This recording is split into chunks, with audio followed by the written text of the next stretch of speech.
İnnemâ tunziru men ittebe'az zikre ve haşiyarrahmâne bil gaybi febeşşirhu bi mağfiretin ve ecrin kebir.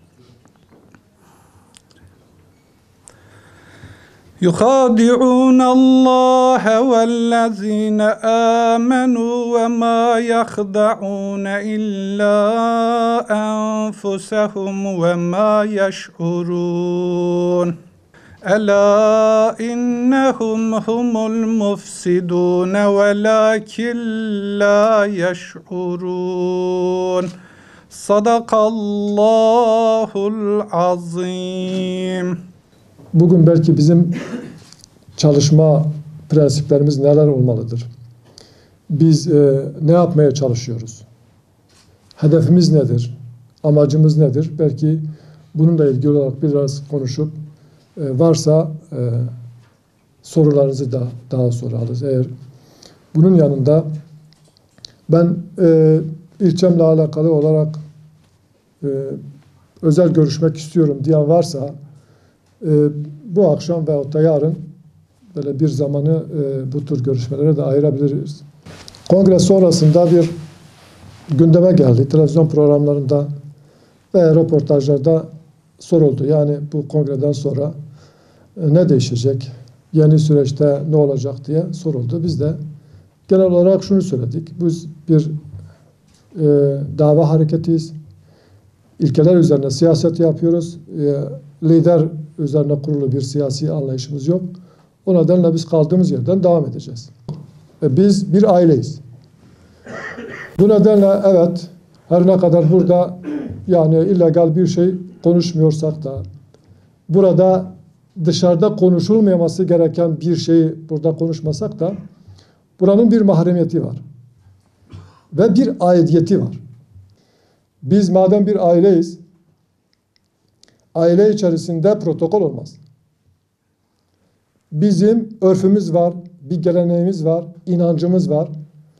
Kendi aramızda konuşurken, oturup kalkarken biz örfümüze, geleneklerimize, inancımıza uygun davranış nasılsa biz ona göre hareket edeceğiz Allah'ın izniyle.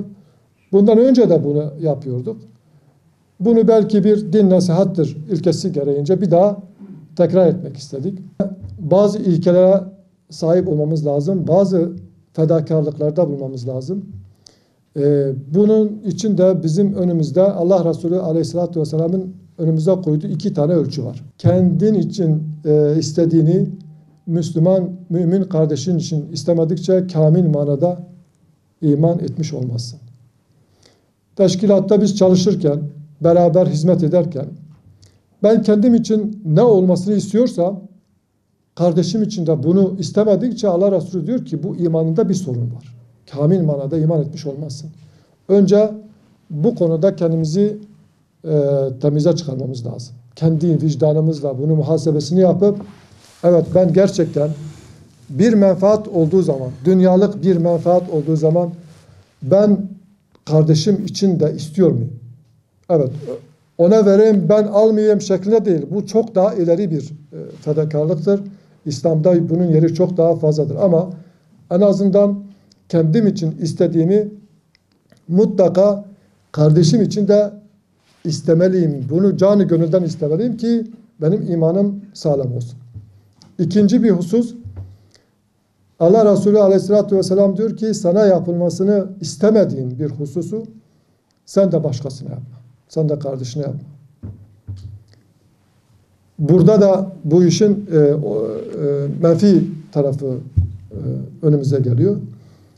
Sen olumsuz bir şeyle karşı karşıya geldiğin zaman sen nasıl rahatsız oluyorsan kardeşinin de bundan rahatsız olduğunu düşünerek sen de ona yapmayacaksın. Allah Resulü buna bu 2 hadisle belki günümüz manasında bununla ilgili yüzlerce hadisle zikredilebilir belki. Bu ilkeleri ortaya koyabilecek olan. Biz bunu inşallah çalışmalarımızda düstur edinirsek Rabbimin izniyle çalışmalarımıza da bereket gelecek. Birbirimizle uğraşmayız. Birbirimiz için can fedakarane çalışır ve çalışmalarımızı da hizmetimizi de daha ileri götürürüz.